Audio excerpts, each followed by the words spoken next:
Al-Fatihah. A'udzubillahi minasyaitonir rajim. Bismillahirrahmanirrahim. Alhamdulillahirabbil alamin arrahmanir rahim maliki yaumiddin.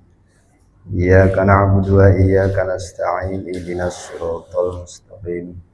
Siratal ladzina an'amta 'alaihim ghairil maghdubi 'alaihim waladdallin. Amin. Assalamualaikum warahmatullahi wabarakatuh. Bismillah, alhamdulillah, wassalatu wassalamu ala rasulillah Sayyidina Muhammad ibn Abdullah wa ala alihi wa ashabihi wa man tabi'ahu wa walah. Wa la hawla wa la quwata illa billah. Subhanaka la ilma lana illa ma'allamtana innaka antal alimul hakim. Hadratul mukarramun, jamaah sholat subuh yang berbahagia, alhamdulillah kita masih bisa berjumpa kembali dalam pembahasan materi fikih ataupun materi yang lainnya. Sholawat dan salam persembahkan untuk baginda alam habibana wa nabiyana Muhammad sallallahu alaihi wasallam, para sahabatnya, para tabi'in, para tabi'in dan untuk umatnya yang beriman hingga akhir zaman. Bapak yang saya hormati, bahwa kematian itu sesuatu yang pasti, tidak pernah dan tidak akan ada yang bisa mengelak. Jadi kullu nafsin dha'iqatul maut. Setiap yang bernyawa, setiap yang berruh itu akan mengalami kematian. Jadi yang disebut mati itu adalah terpisahnya jasad dan ruhaniyah. Pada hakikatnya ruhnya nggak mati, karena nanti akan mempertanggungjawabkan apa-apa yang dilaksanakan ketika dia hidup. Karena pada intinya insan atau manusia itu adalah ruhnya. Kalau tangan, telinga, mulut, mata itu hanya sebagai alat. Makanya pernah saya sampaikan bahwa rajanya diri kita ini adalah hati atau qalb. Tangan ini adalah pasukan, hidung itu adalah pasukan yang bagaimana perintah hati, karena hati ini adalah sumber daripada gerak anggota. Makanya ada sebuah kalimat al-qalbu mabda'ul harokah. Jadi hati itu adalah sumber inspirasi lah, gerakan yang dilakukan oleh secara fisik. Maka ruh terpisahnya dengan jasad itu globalnya dua. Ada yang disebut dengan ruhul muna'amah, ada ruhul mu'adzabah. Jadi ruh yang diberikan nikmat, ada ruh yang mu'adzabah, yang diazab. Bahasa kita yang disiksa lah ya. Ada mu'adzabah, ada muna'amah gitu. Jadi terpisahnya ruh dengan jasad itu, atau inqita'u tasarrufiha anil jasad, terputusnya aktivitas ruh itu dari jasad, bi khurujil jasadi an ta'atiha, itu dengan keluarnya jasad atau tidak berfungsinya jasad untuk melaksanakan taat kepada Allah. Itu. Kenapa? Jasad itu alat. Fa innal a'dha'a alatun liruh. Jadi anggota tubuh kita itu alat untuk ruh. Makanya sesungguhnya yang ibadah secara hakikiahnya adalah ruh. Makanya sholat kita harus dengan ruh, tidak hanya jasad. Tidak hanya jasad. Sujud kita, ruhnya ikut sujud. Difungsikan.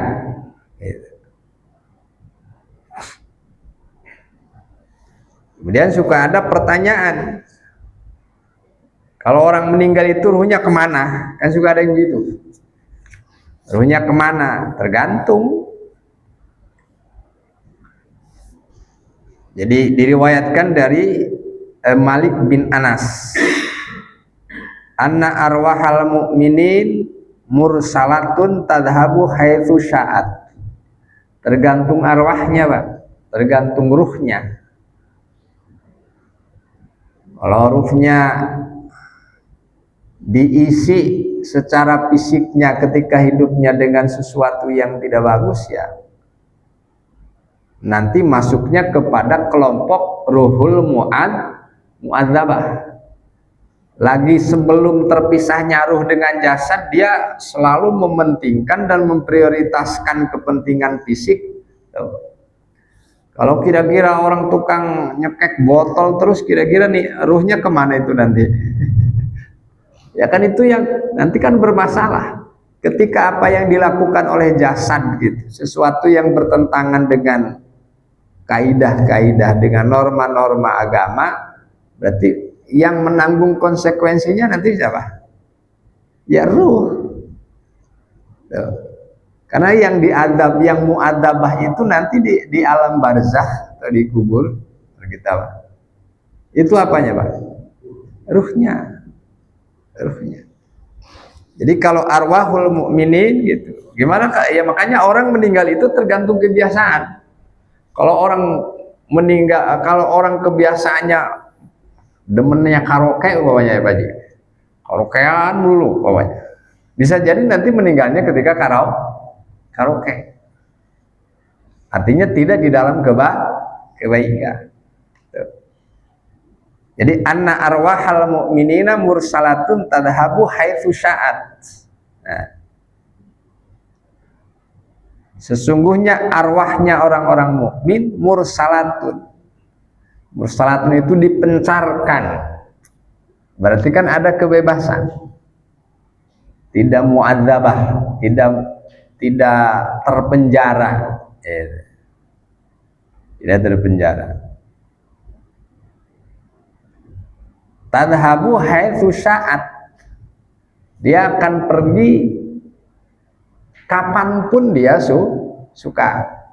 Tapi hakikatnya adalah dengan izin Allah, diatur oleh Allah. Itu. Semua adalah perintah Allah. Makanya ada etika kita dengan orang-orang yang sudah meninggal. Ada etika. Jangan ngomongin keburukan orang yang sudah meninggal.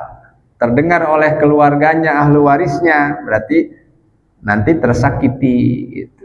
Dan arwahnya juga tahu. Makanya orang-orang yang meninggal, siapa yang memandikan, siapa yang mengkafani, siapa yang ziarah, itu tahu. Dan si ruh itu tahu sahabat yang sesungguhnya, mungkin dekat banget ketika hidup, tapi bisa jadi orang yang memusuhi dia secara hakikatnya itulah sahabatnya. Kan bisa jadi begitu, karena merasa mau banyak dosa sama dia, suka nyandain, suka ngibulin, suka macem-macem dah gitu. Karena merasa bersalah kepada orang itu yang meninggal itu, kemudian dia ziarah, sering mendoakan. Dia tahu mana sahabat yang sesungguhnya. Belum tentu ketika lengket di dunia menjadi sahabat akrab gitu ya. Itu belum tentu menjadi sahabat yang sesungguhnya ketika sudah meninggal. Nah, salah satu di antara etika atau adab kita kepada orang yang meninggal itu, nggak boleh menceritakan keburukannya. Nah, ini agama ya gitu. Masih hidup tetap kita beretika, akhlak dengan sesama itu. Hablum minannasnya diatur oleh agama. Nah, ketika sampai meninggal sekalipun itu kita tidak boleh menggibah. Tidak boleh menggibah. Menggibah menceritakan sesuatu yang sudah dilalui oleh di masa hidupnya si mayit. Nabi juga melarang. La tafdahu mautakum bisayyiati a'malikum. Fa innaha tu'radu ala awliyaikum min ahlil kubur gitu. Jadi ahli kubur itu tahu. Jadi janganlah engkau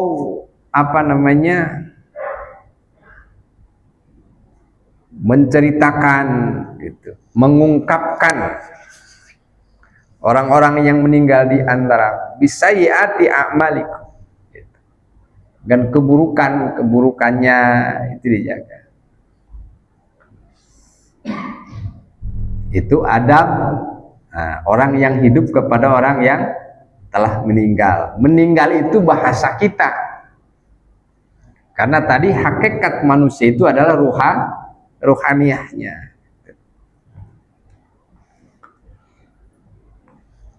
Jadi orang mukmin itu terbuka setelah meninggal, itu terbuka alam semesta itu.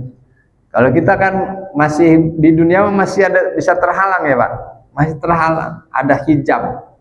Makanya kalau bertemu Allah itu ya ketika sudah meninggal, sudah mati.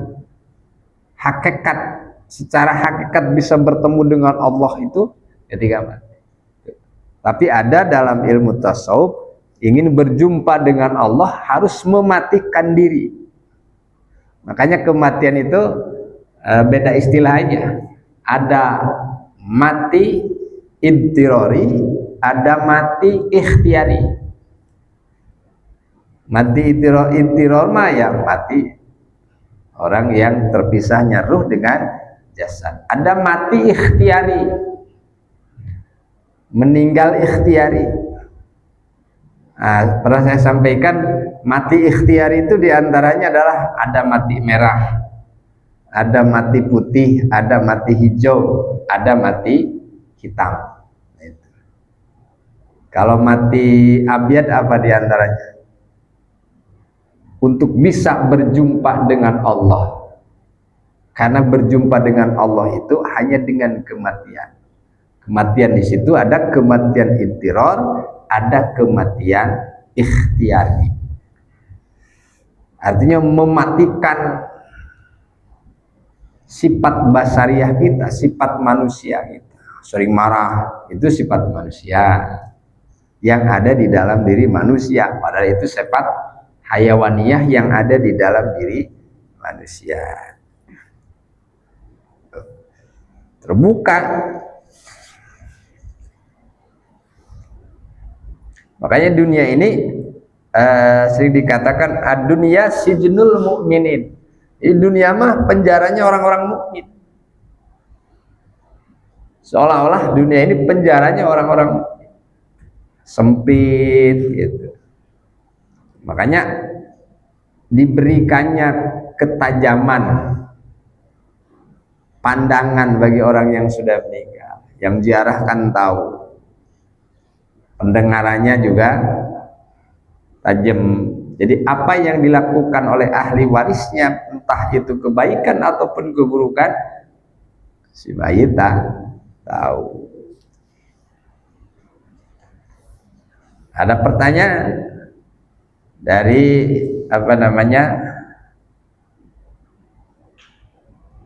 masalah arwahul mukminin idza matu aina hiya, kemana mereka?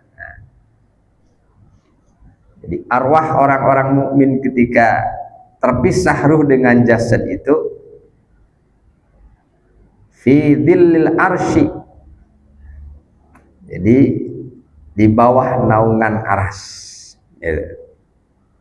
Kalau istilah mah ada tembolok-tembolok putih, nah, itu yang digambarkan. Tapi pada hakikatnya mursalah, arwahul mukminin mursalah, diberikan kebebasan. Disebutnya arwah yang muna'amah. Nah, itu. Bagaimana supaya menjadi arwah muna'amah? Kalau fisik kita makannya apa? Cabai masuk, ya kan? Mendoan fisik, itu kebutuhan fisik. Bakso masuk, kebutuhan fisik. Tuh. Kaki sapi masuk, kebutuhan apa? Fisik. Itu. Makanan apa aja kan kita mah habis. Singkong, dari mulai singkongnya, pohonnya juga bisa kita makan. Itu kebutuhan dan fisik. Tapi ruh apa kebutuhannya? Zikrullah, mengingat Allah, tafakur. Nah, ini kebutuhan ruhaniyah kayak ini kita. Taklim, baca Quran, itu kebutuhan ruhaniyah atau makanan ruhaniyah.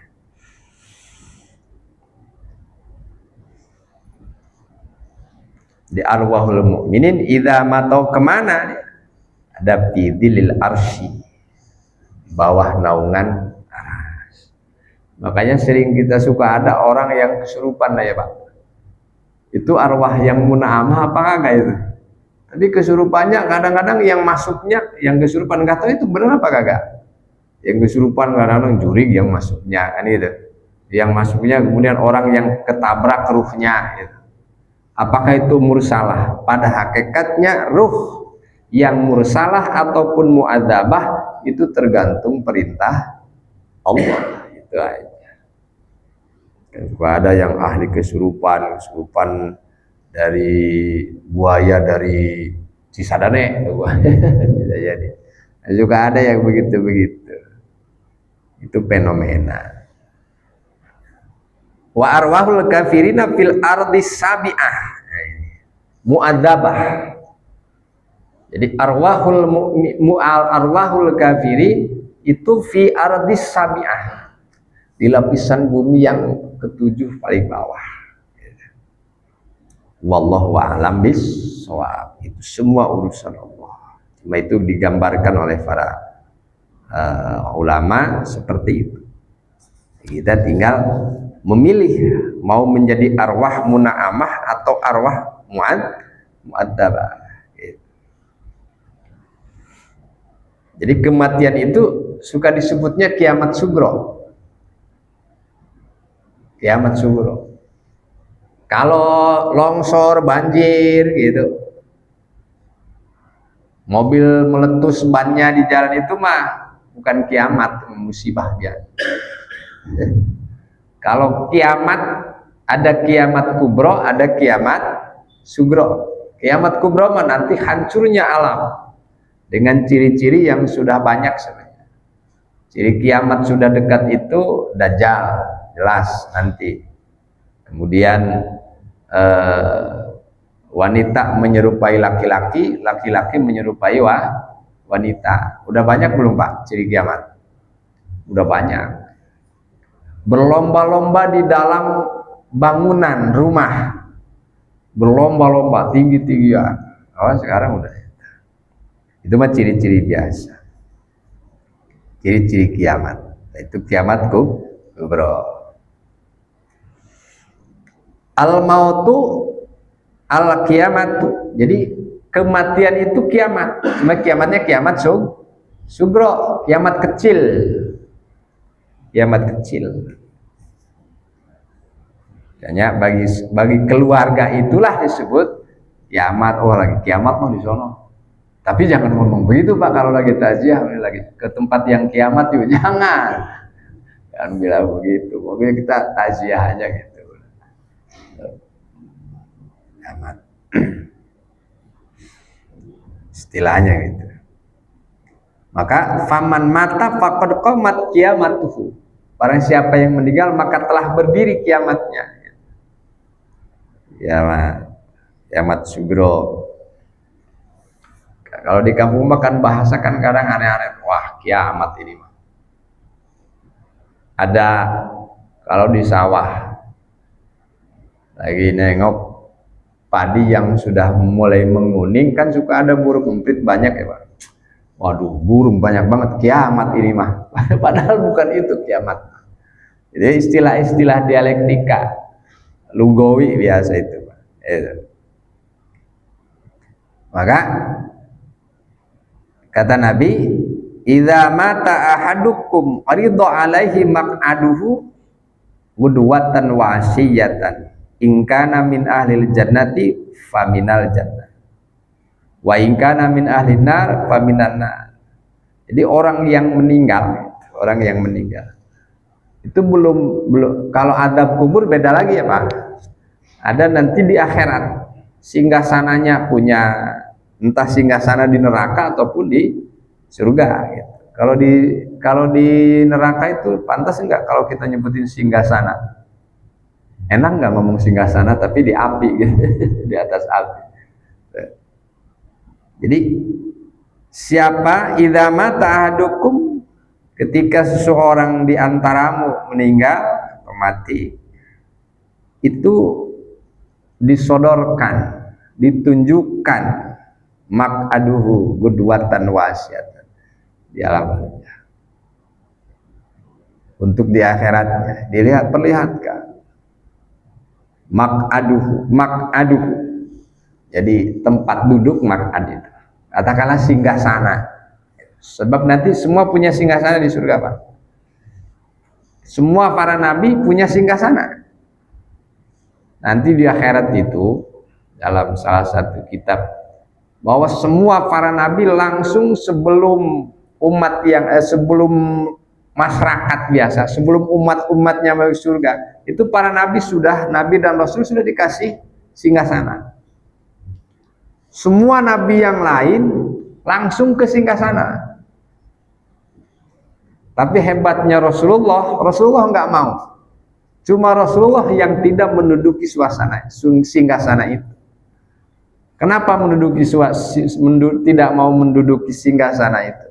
Rasulullah takut nanti segera disuruh masuk ke dalam surga. Sedangkan umatnya masih tersisa ada di dalam suasana terpenjara. Itu hebatnya Rasulullah. Makanya Rasulullah itu punya sifat harisun alaikum bil mu'minina raufur rahim. Keren. Makanya kita pede. Makanya kadang-kadang orang suka salah kaprah. Lah udah dijamin sama Rasulullah bakal dikena syafaat masuk surga dah, gitu kan. Iya masuk surga sih masuk surga, coba kan ke neraka dulu, mampir dulu kan, itu kan masalah. Gitu. Itu singgasananya nanti akan diperlihatkan baik orang yang di surga maupun yang ahli surga, ahli kebaikan, ahli amalus soleh, ada ahlun nar. Ingkana min ahli jannah faminal jannah. Maka singgasana ketika dia orang ahli surga, nanti singgasananya dari surga. Kalau memang dia ahlul maksiyah, itu ahlun nar, ya, maka dia faminan nar. Singgasananya ya dari neraka juga, dari api juga. Hatta tub'atha ilaihi yaumal qiyamati, sampai kemudian dibangkitkan pada hari kiamat.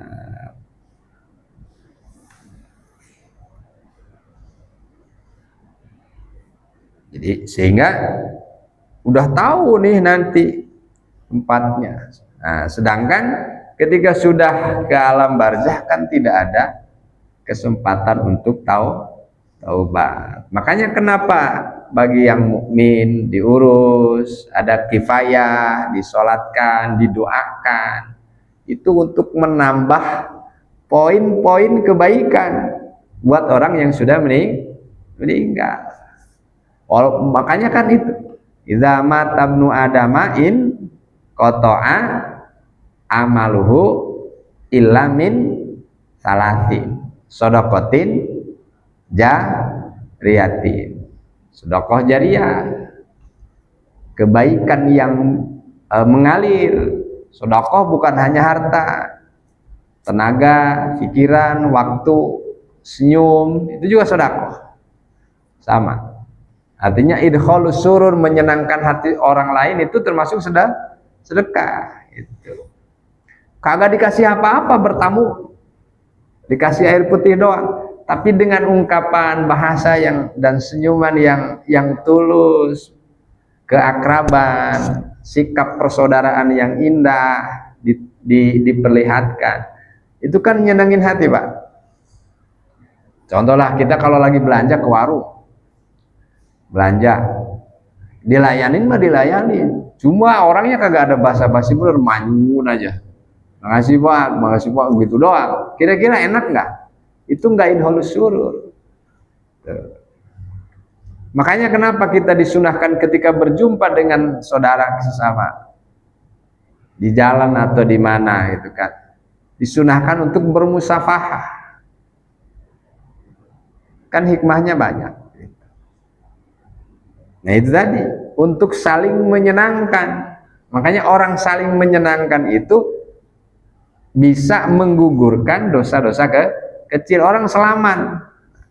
Tuh, contoh, cuma kan suka ada yang selaman cuma ada yang nempel doang begini. Kalau laki-laki sama perempuan malah nggak boleh, gitu kan?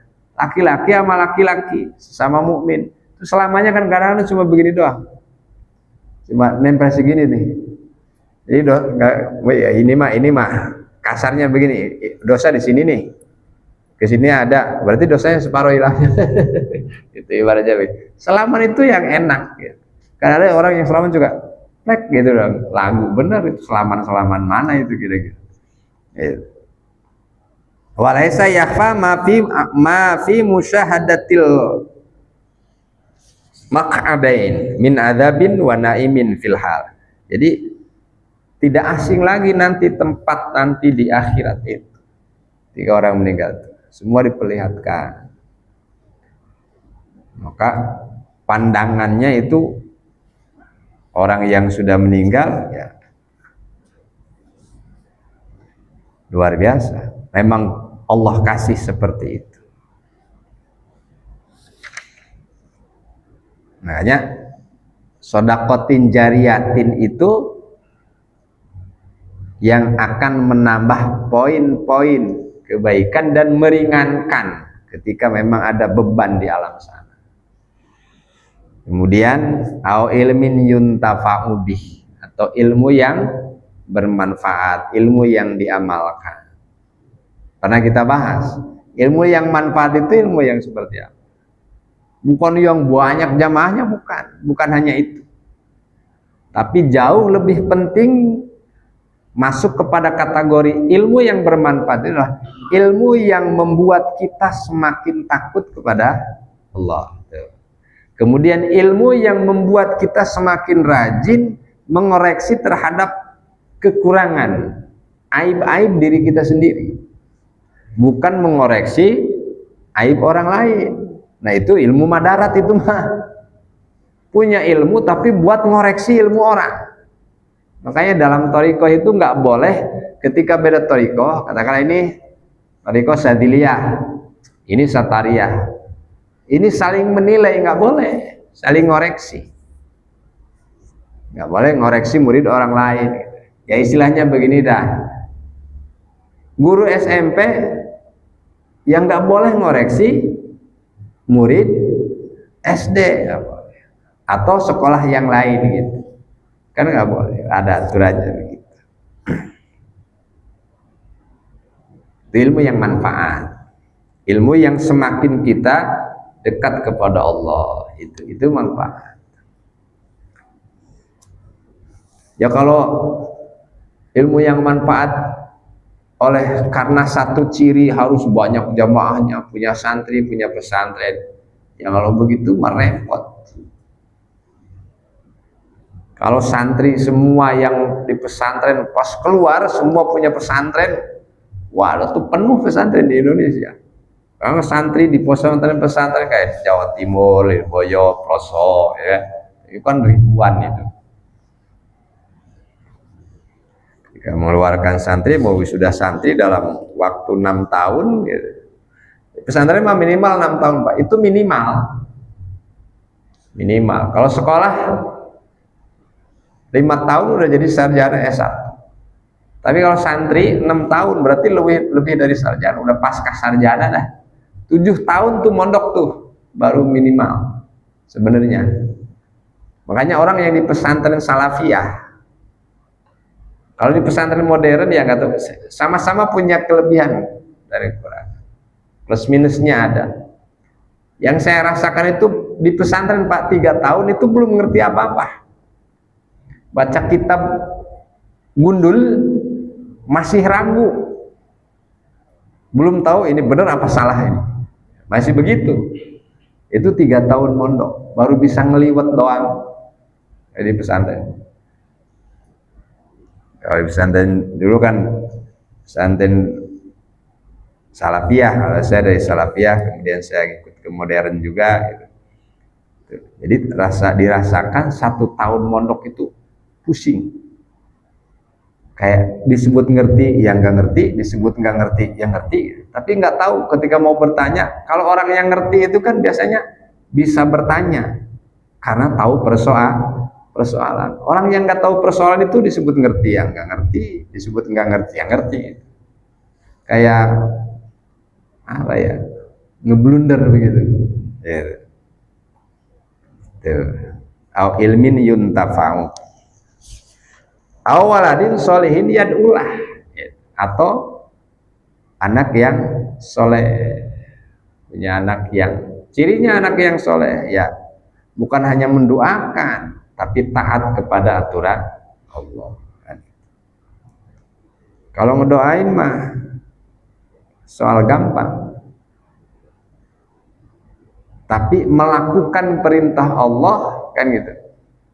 Orang yang rajin melakukan perintah Allah pasti dia mendoakan orang tuanya.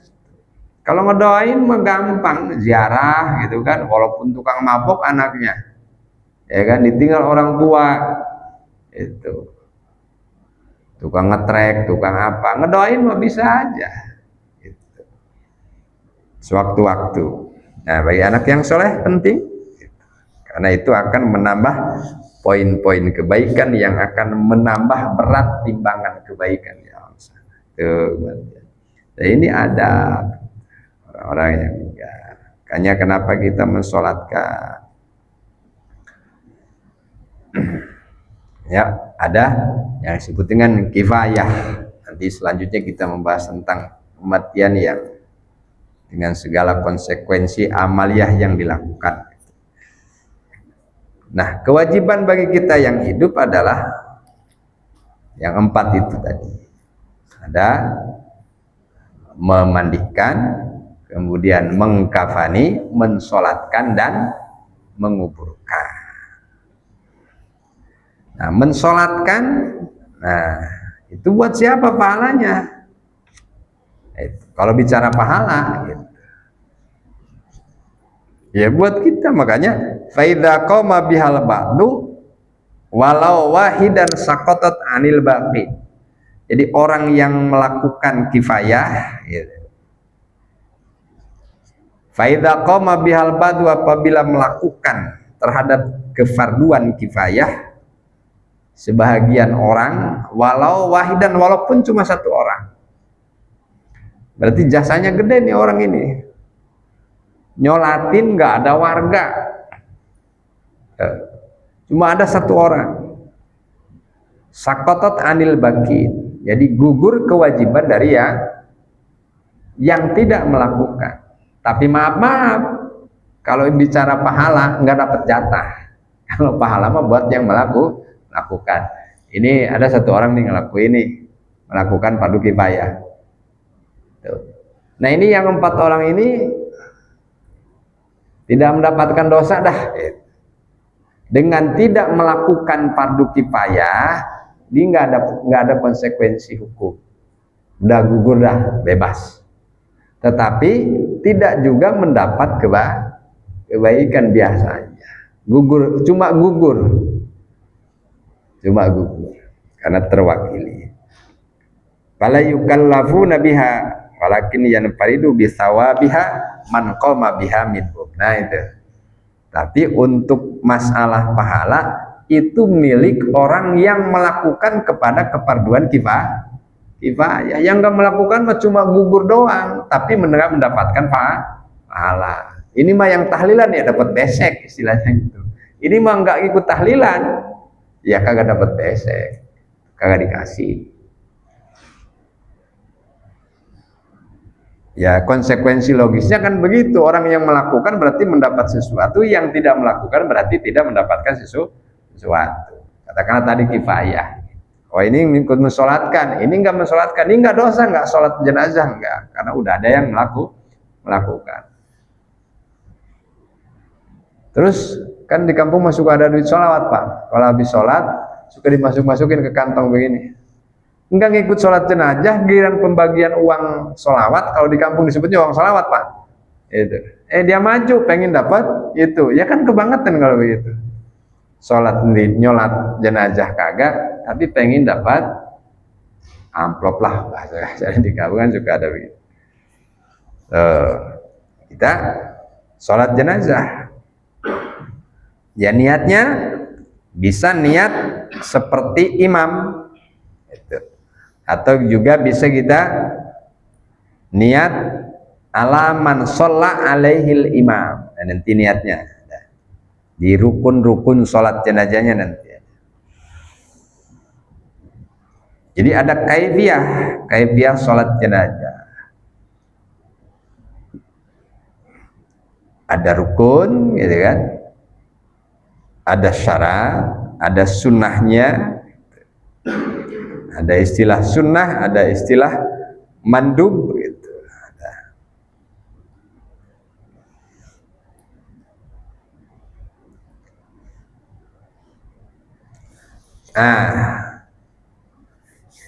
Masalah sifat sholat jenazah. Pendapat kita lihat pendapat Hanafiyah dulu. Sifatuha ayyakumal musolli bihidai sodril mayyiti. Sumayanwi. Cuma ini enggak disebutkan apa jenazahnya, mayitnya laki-laki atau perempuan. Nanti tapi ada yang jenazahnya laki-laki, ini si imam berdirinya di mana? Jenazah perempuan, si imam berdirinya di mana?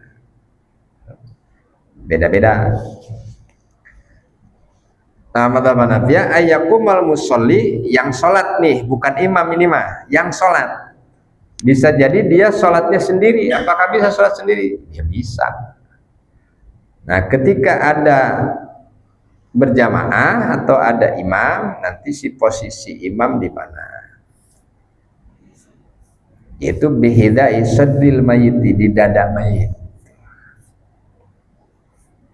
Sumayanwi ada fardhati sholatil janazati ibadatan lillah. Jadi niat lillahi ta'ala, nama ada lillahnya. Jadi sholat jenazah pun tidak ada fardhati sholatil janazati lil mayyiti, enggak begitu, tapi lillahi ta'ala. Artinya kita melakukan sholat jenazah itu tetap lillah. Niat yukabbiru lil ihrami ma'arab iyadahi hina takbir.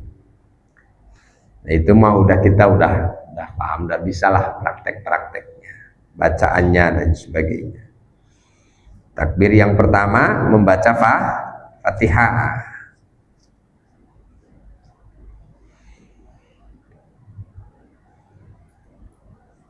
Kemudian kalau pendapat Hanafiyah itu summa yukabbiru takbiratan ukhra biduni ayyarfa'a atau ayyurfi'a yadaihi. Nah ini ada pendapat.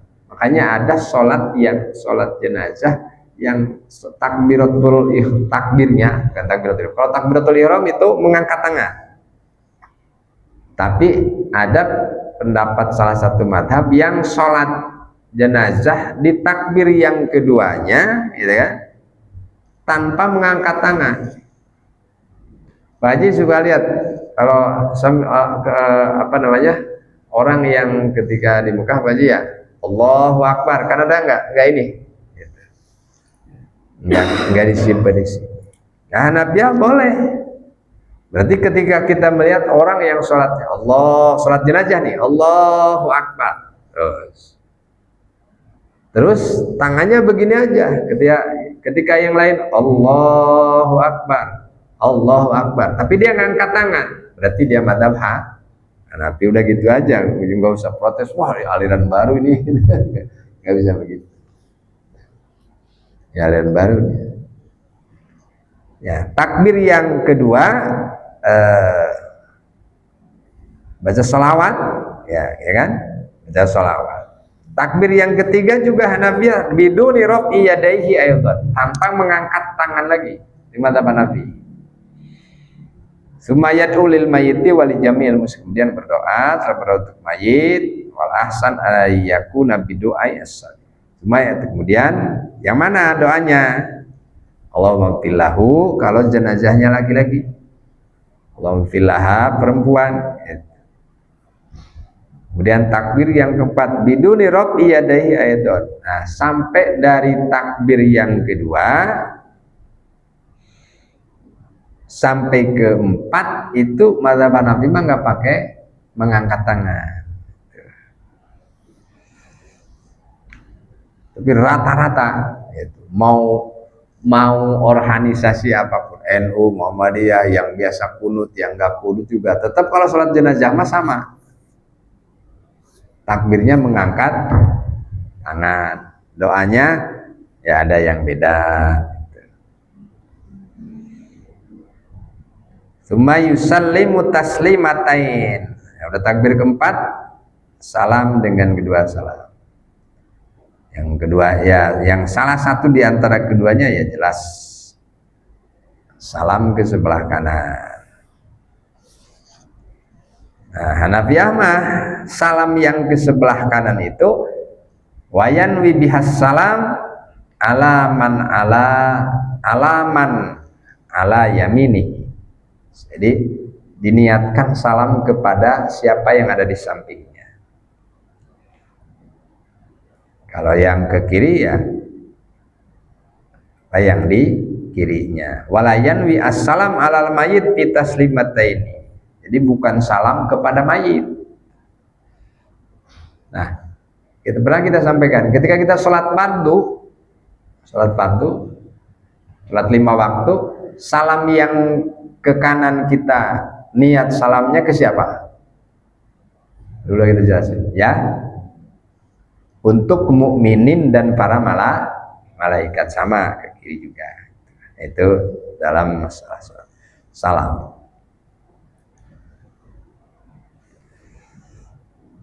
Nah, baru satu pendapat dulu, barangkali ada pertanyaan dari apa yang kita bahas. Tinggal pendapat ulama yang lain tentang sifat atau cara-cara praktek sholat jenazah. Ya, mana?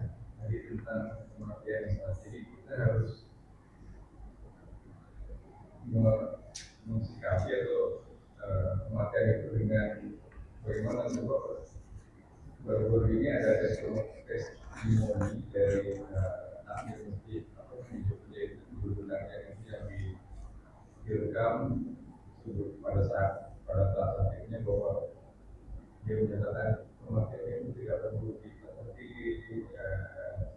karena mungkin perbuatan baiknya lebih banyak gitu.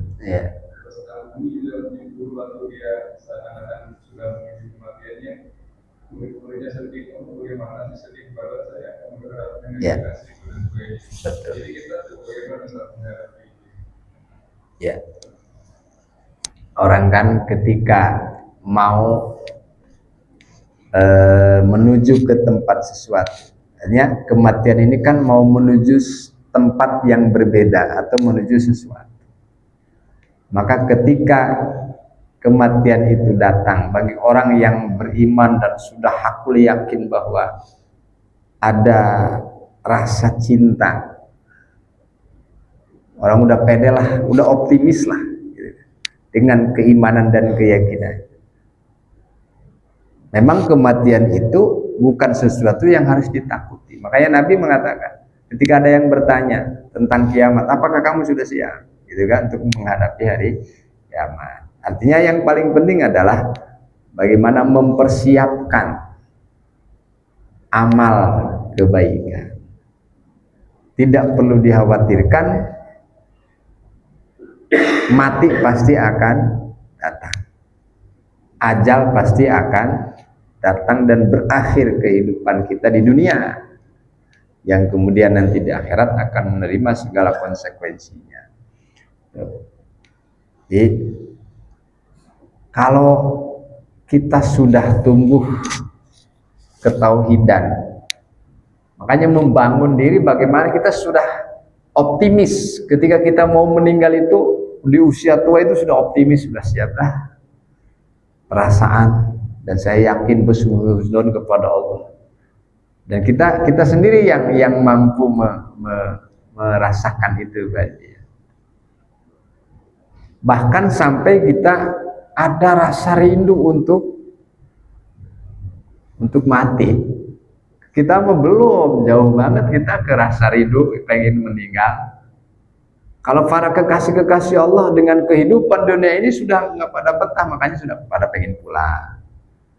Makanya ketika sudah ada cinta yang tertanam di dalam kalbu kita kepada Allah, apalagi kemudian ada kerinduan, sudah tidak berpikir sesuatu yang mengkhawatirkan, pasti yang ada ingin berjumpa dengan Allah yang maha kasih, yang memberikan kita segalanya.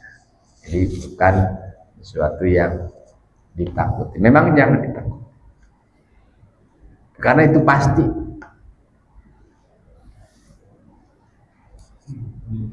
Ya. Tapi kan ada juga seperti ini ya, apa sih sebutan salikin gitu dan sebagainya. Ya. Justru dia takut karena dia tidak tahu akhir kematiannya itu dalam keadaan yang sekarang ini dengan baik itu atau tidak baik gitu. Jadi dia sangat takut seperti itu.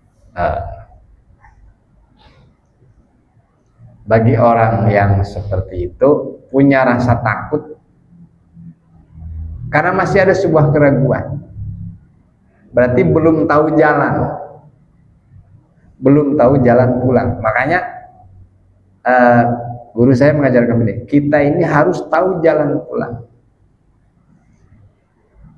harus tahu jalan pulang. Artinya kemudian guru juga menyampaikan, meninggal itu kita bukan di ini, tapi kita dijemput gitu.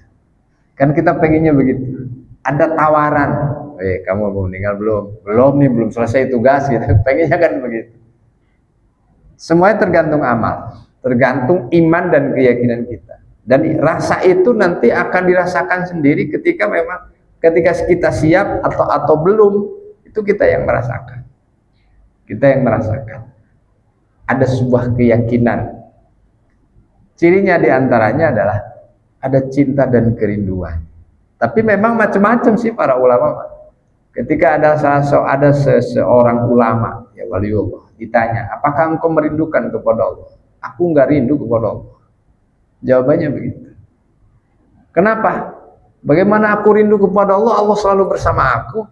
kan itu jawaban-jawaban yang itu. Nah, kita pengennya pengen di posisi itu ketika ajal kita selesai ya Pak Haji dalam hidup. Jadi tadallul, merasa hina, merasa banyak dosa dan lain sebagainya. Pengakuan-pengakuan yang kita lakukan dan kita sampaikan kepada Allah, komunikasi gitu, itu sesungguhnya Allah akan menghapus itu kekurangan-kekurangan. Yang dibutuhkan kita orang yang munibin. Ciri-ciri orang yang munibin kembali kepada Allah itu adalah orang yang mengakui segala dosa dan kesalahan. Itu ciri orang yang kembali kepada Allah. Kayak kita kan muridin, ada salikin gitu kan, orang-orang yang menempuh perjalanan ruhaniyah gitu. Dan insya Allah ya kita mendapat dengan rahmat Allah gitu. Jadi nggak usah takut. Tapi kadang-kadang kita masih takut karena kita belum siap. Saya juga masih belum siap. Kadang ada takut-takut Pak gitu. Saya kalau mau tidur jangan-jangan gue besok mati ini. Itu. Yang penting kita melakukan terus sesuai dengan kemampuan kita. La yukallifullahu nafsan illa usaha. Yang penting kita terus mengejar dan berjuang untuk menggapai ridhonya Allah. Jadi tingkatkan kita dari ibadah, kemudian ubudiyah, kemudian kita tingkatkan ke ubudah, iman, Islam, ihsan.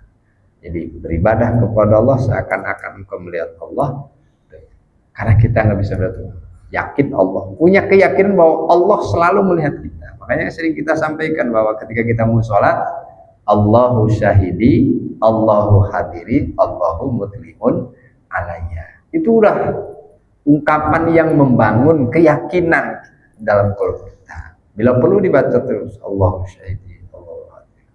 Bila perlu jadi wiridan kalau malam. Gitu. Ya, jadi itu bagian.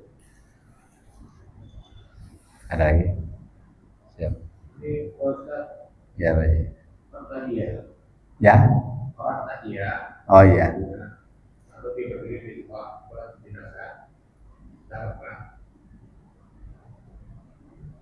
Setelah itu lupa diri itu sholat, tapi nggak anggap waktu tampilnya nggak di sekali itu aja. Terus selesai baru doa. Tapi dari macam apa ya? Oh, maksudnya dia Allahu Akbar gitu? Langsung tetap gitu.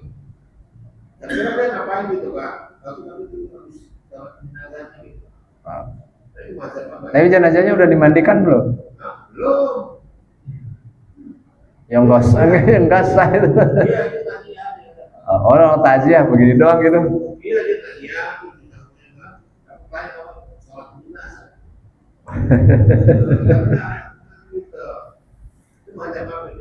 Itu mah madhab nggak tahu itu mah. Ya soalnya dianya nggak tahu, jadi dia pakai madhab nggak tahu. Itu mah bukan sholat Pak, namanya takziah gitu. Mungkin salah ngomong dulu takziah. Ya. Apa gitu? Sholat terus baru baca doa kan? Tapi tadi sholat itu jenazah. Oh, menurut dia sholat jenazah. Iya. Ya kira nggak ada madhabnya, itu madhab dia.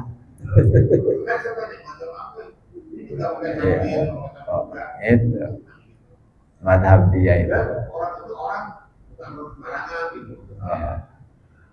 Orang yang nanti gitu. Ya berarti gini, udah madhabnya madhab bukan orang sembarangan. Ya puasanya nggak ada aturannya begitu. Iya. Ya kan harus dimandikan dulu, dikafani, baru disolatkan, tahapannya begitu. Jadi itu namanya madhab bukan orang sembarangan. Jadi ujung-ujungnya ya madhab sembarangan itu. Iya, itu mah takziah, cuma dia kayak ya orangnya sih pinter mungkin, tapi dalam hal itu mungkin dia nggak tahu gitu. Maka orang yang sudah nengok apa? Nengok jenazah gitu sambil nangkep tangan begini kan, kemudian berdoa gitu kan. Itu. Itu seolah-olah dia sudah sholat jenazah, ya belum. Ya kan belum dimandikan juga, gitu kan. Nggak memenuhi syarat sholatul jenazah. Kenapa Pak? Oh iya, itu mendoakan kan bebas. Ya boleh mendoakan, makan dibaca Yasin, kemudian kita kan pakai wawangian kan kemarin gitu, itu boleh.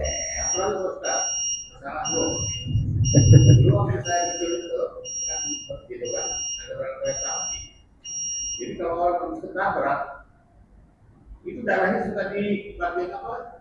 Diupitis. Nanti malam dia suka teriak itu apa sebenarnya? Ada aja Pak. Pengalamannya ada aja. Banyak pengalaman, banyak makan asam garam aja. Kita pakai diupitis kan, kalau kita masih ada lama saya gitu.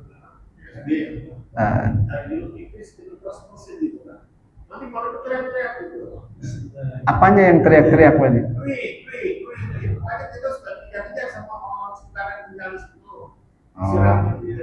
Itu beneran itu perih-perih. Iya. Jurinya kali itu.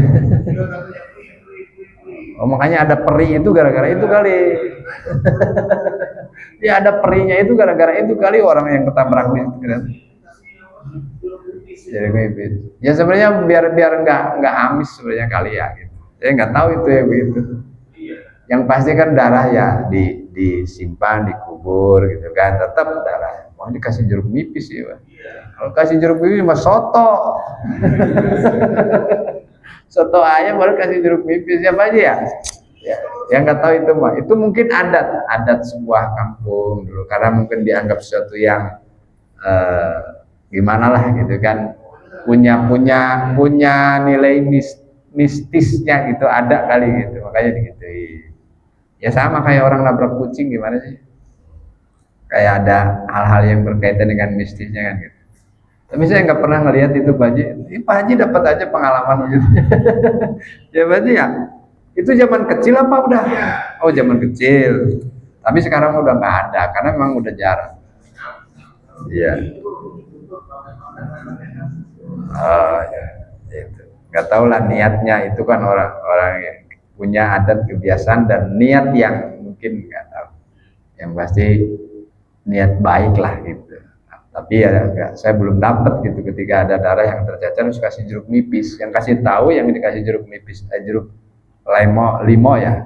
Ya ada jeruk nipis gitu, orang batuk pakai campur kecap jeruk nipis. Kalau pakai jeruk limo itu biasanya bikin soto ayam atau soto kambing kan gitu ya Pak.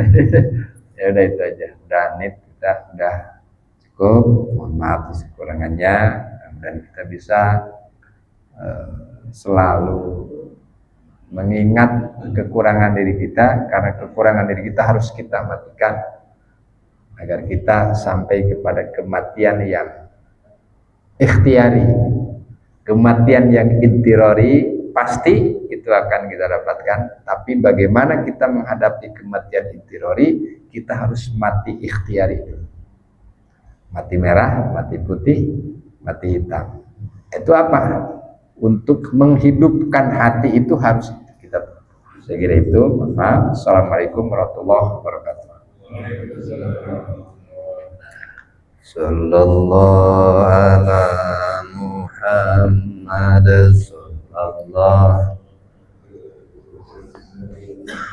sallallahu ala